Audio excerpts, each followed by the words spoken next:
안녕하세요. 머니시크릿입니다. 대한민국 정치에 거센 파장이 일고 있습니다.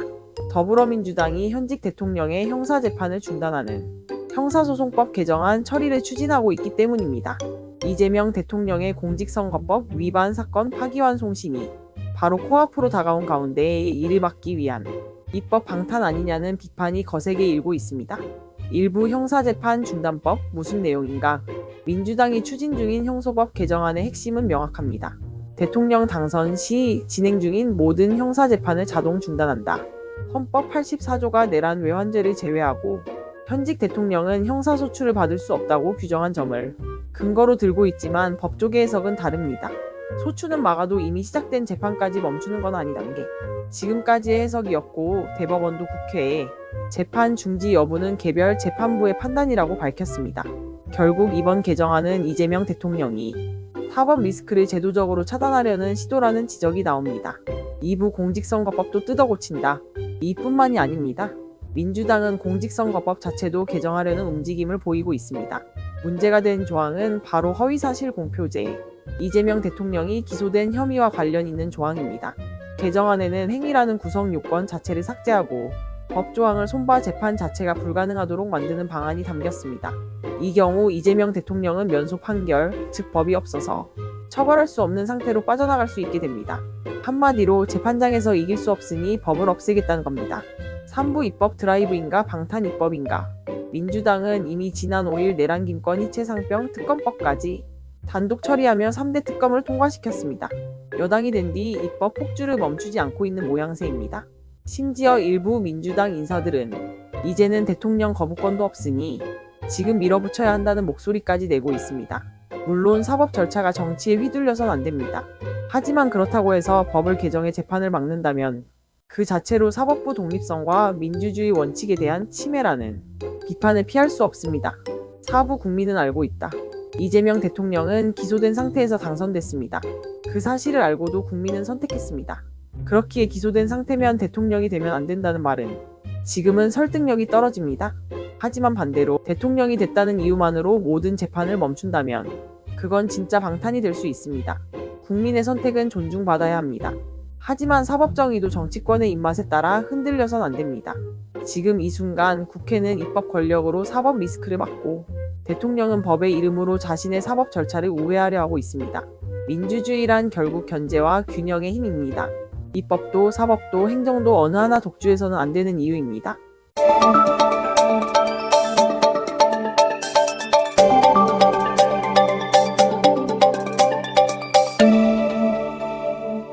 안녕하세요. 머니시크릿입니다.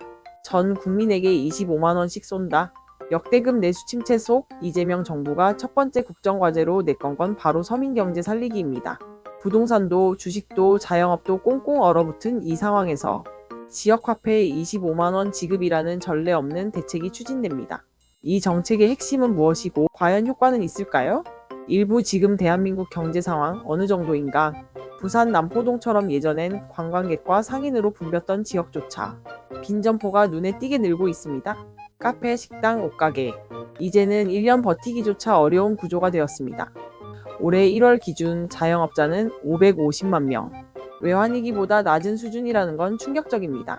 게다가 고물가, 고금리, 고환율의 0%대 성장률 예상까지 사중고란 말이 현실이 됐습니다. 이부 정부가 내놓은 카드 지역화폐 25만원 지급. 이재명 정부가 내놓은 첫 카드는 1인당 25만원 상당의 지역화폐 지급. 전 국민에게 일정 기간 내 사용해야 하는 지역화폐를 나눠주면 즉각적인 소비 진작 효과를 노릴 수 있다는 계산입니다. 1차 추경 13.8조 원에 이어 21조 원을 추가로 더해 총 34조 원 규모의 민생 예산이 검토되고 있습니다.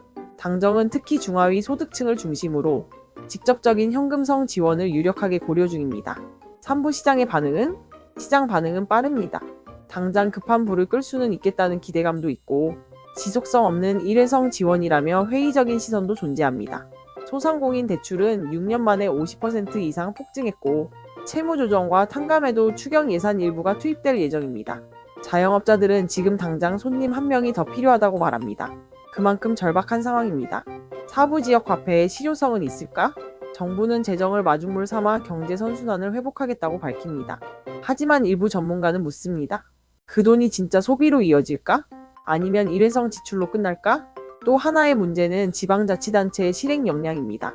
지급 시스템, 가맹점 등록, 부정사용 감시까지 실제로는 많은 손이 필요합니다. 결국 이 정책의 성공 여부는 속도보다 신뢰와 효율성이 결정할 것입니다.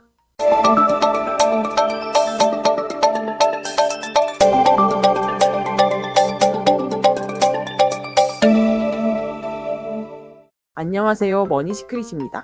참사 1년 7개월 만에 드디어 이태원 참사 피해자들에게 실질적인 지원이 시작됩니다. 늦었지만 꼭 필요한 조치입니다. 오늘은 행정안전부가 발표한 2029 이태원 참사 생활지원금 지급 소식을 전해드립니다. 일부 누가 얼마를 받나? 생활지원금 지급 대상은 희생자나 피해자가 속한 가구의 구성원입니다.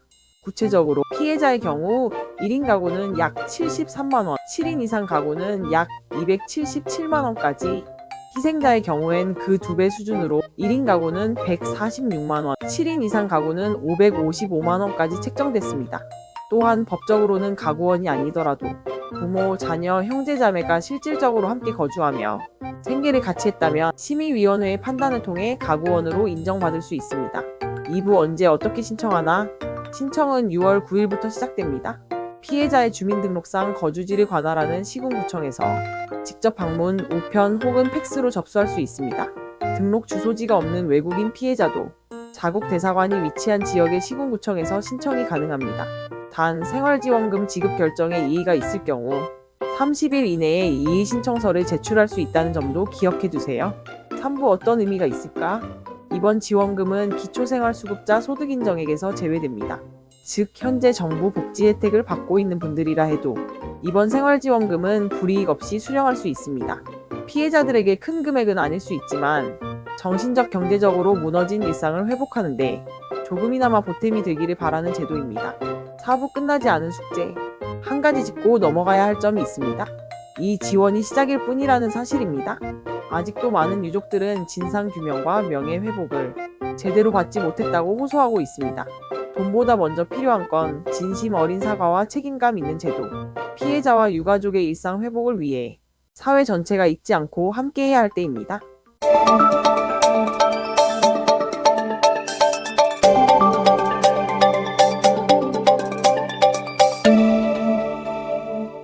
안녕하세요. 머니시크릿입니다. 오늘은 군 복무 중인 병사와 예비역들을 위한 고금리 재테크 전략을 알려드리겠습니다. 바로 군인공제외 저축상품과 장병 내일준비적금 이야기인데요. 복무 중 목돈 만들고 전역 후에도 든든한 출발을 위한 꿀팁이 가득합니다.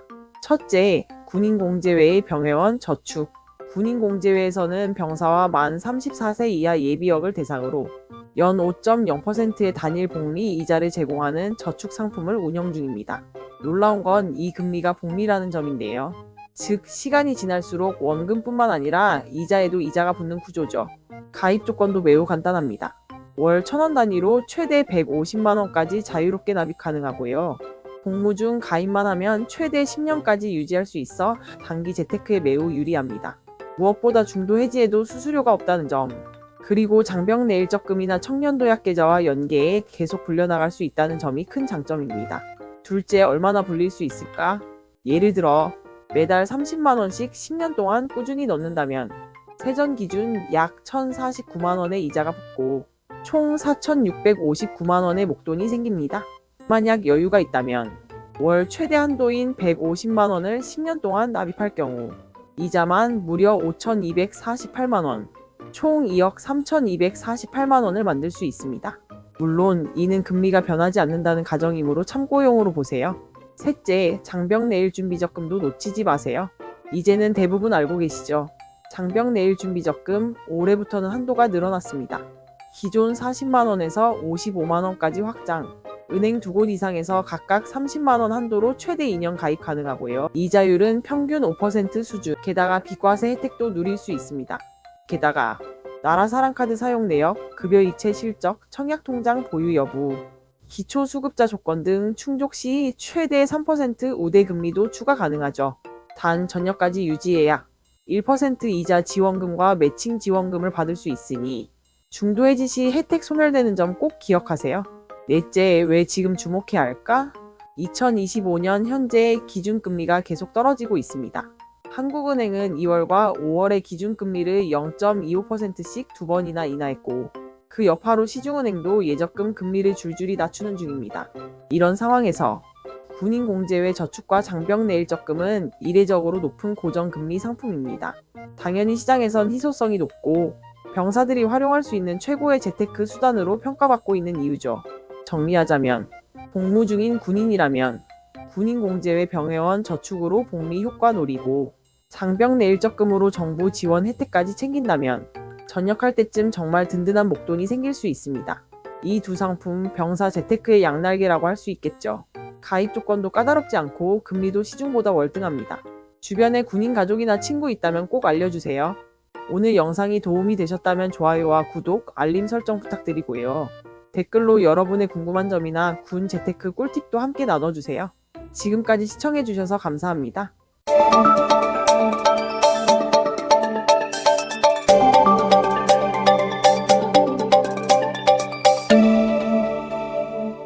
안녕하세요, 머니시크릿입니다. 여러분, 드디어 해양수산부가 서울을 떠납니다.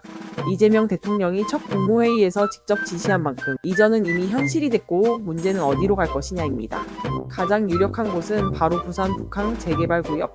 부산항 북항 재개발은 1단계, 2단계로 나뉘는데 이미 해수부가 부지 소유권을 갖고 있거나 조만간 넘겨받을 예정인 곳이 무려 3곳이나 있습니다. 첫 번째는 복합항만지구 내 해양기관 클러스터 부지, 약 7만 7천 제곱미터 규모로 한국해양진흥공사와 한국해운조합 부산지부가 이곳으로 옮길 준비를 하고 있는 만큼 해수부 청사 이전 명분도 강합니다. 두 번째는 공공포괄용지 1만 4천 제곱미터 부지로, 이곳엔 이미 남해경청과 항만소방서가 입주 의사를 밝힌 상태죠. 모두 공공기관 입주를 전제로 계획된 부지들이라 이전 절차는 비교적 빠르게 진행될 수 있습니다. 세 번째는 자성대 부두부지, 여기는 2030 부산 세계 박람회 유치를 염두에 두고 컨테이너 터미널 운영을 중단한 지역인데요. 아직 개발 계획이 미정이라 해수부 청사로 활용할 여지가 있습니다. 하지만 이 부지는 지반 공사 등 초기 비용이 많이 들고 현 건물은 600명 규모의 해수부를 수용하기엔 좁습니다. 새 청사 신축이 필요하다는 점에서 현실성은 다소 떨어집니다. 그렇다면 혹시 민간 건물 임차? 네, 지금 속도가 너무 빠릅니다. 이재명 대통령이 6월 5일 지시하고 단 하루 만에 해수부가 이전 준비단을 꾸렸거든요. 이전 법적 절차도 복잡하지 않습니다. 이전 계획만 고시하면 된다고 보고 있죠. 그래서 당장 들어갈 수 있는 민간 건물 임차도 유력하게 거론됩니다. 예를 들어 문영금융단지나 부산국제금융센터 3단계 건물 같은 곳들 말이죠. 반면에 다른 후보지인 영도구 동삼혁신지구 해양클러스터는 업무 공간이 포화 상태고 접근성이 떨어져서 가능성은 낮다는 게 중론입니다. 자, 정리해보면 복합항만지구 클러스터 부지가 가장 유력하고 민간 임차가 속도 면에선 현실적인 대안이라는 점, 그리고 해수부는 이미 이전을 향해 전력 질주 중이라는 것, 이 모든 움직임의 배경에는 부산을 해양수도 중심지로 재정비하려는 국가 전략이 숨어 있습니다. 수도권 과밀 해소, 지역 균형 발전, 그리고 북항 재개발과의 시너지, 과연 해수부는 어디에 자리 잡게 될까요? 그리고 이 선택이 부산의 미래에 어떤 영향을 줄까요? 계속해서 전해드리겠습니다. 영상이 유익하셨다면 좋아요와 구독 잊지 마세요.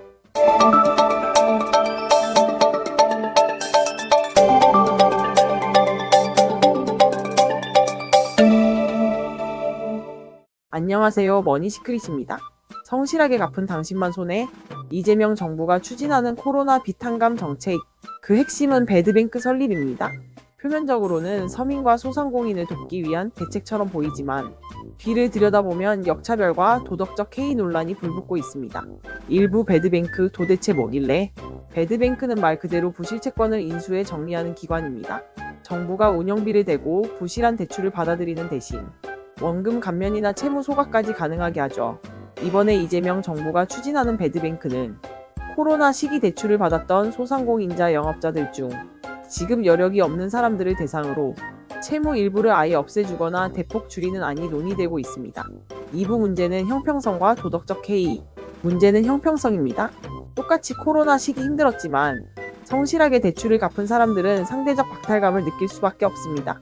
게다가 어차피 나중에 탕감해 줄 거니까 갚지 말자는 도덕적 해이를 부추길 우려도 있습니다. 실제로 윤석열 정부 당시 운영된 새출발 기금도 신청이 까다롭고 속도가 느려 외면받았지만 이번에는 훨씬 파격적인 조건이 될 가능성이 큽니다. 3부 50조 코로나 대출 처리 시한 임박. 특히 2020년부터 유예해온 코로나 피해 대출 50조 원의 만기가 오는 9월로 다가오면서 정부는 선택의 기로에 섰습니다. 일괄 만기 연장을 할 것인가? 아니면 조건부 채무 조정을 할 것인가? 혹은 이번 배드뱅크를 통해 대거 탕감해 줄 것인가? 금융당국은 기존 새출발 기금이 전체 채무의 28% 정도밖에 조정하지 못한 현실을 감안해 이번에는 보다 빠르고 강력하게 밀어붙일 가능성이 큽니다. 4부 국민이 낸 세금으로 빚을 없습니다. 문제는 그 돈 누가 내냐는 겁니다. 배드뱅크의 손실은 대부분 정부 재정, 결국은 국민 세금으로 메우게 됩니다. 또 하나 은행권 출자도 논의되는데 이미 지난 정부에서도 2조 넘는 상생금융을 내놨던 은행들은 이번 정책이 부담 전가라고 반발할 조짐을 보이고 있습니다. 과연 이재명 정부의 빚탕감 정책은 서민경제 회복의 해답이 될 수 있을까요? 아니면 형평성 무시한 포퓰리즘 정책으로 기록될까요? 진짜 서민을 위한 정책이라면 누가 혜택을 보고 누가 손해를 보느냐부터 명확히 따져야 하지 않을까요?